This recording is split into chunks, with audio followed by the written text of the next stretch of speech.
મહીસાગર જિલ્લામાં વરસાદ ન વરસતા મહિલાઓએ મહાદેવને રીઝવ્યા.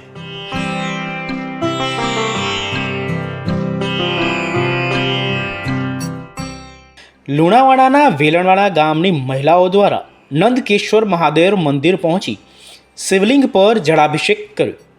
મહિલાઓ દ્વારા મંદિરના ગર્ભગૃહમાં પાણી ભરી શિવલિંગને જળમગ્ન કર્યું. મહાદેવને ડુબાડી વરસાદ વરસાવવા પ્રાર્થના કરવામાં આવી હતી. મહિલાઓ દ્વારા શિવ મંદિર પરિષદમાં શિવધૂન પણ બોલાવી. અગાઉ પણ જિલ્લામાં વરસાદ ખેંચાતા મહિલાઓએ આ જ મંદિરમાં શિવલિંગને પાણીમાં ડૂબાડ્યું હતું અને વરસાદ પડ્યો હતો. જિલ્લામાં ચાલુ સિઝનમાં નહિવત વરસાદથી ખેડૂતો ચિંતિત બન્યા છે. મહીસાગરથી વિજય જોશી સાથે જોતા રહો સત્ય વિચાર ન્યૂઝ.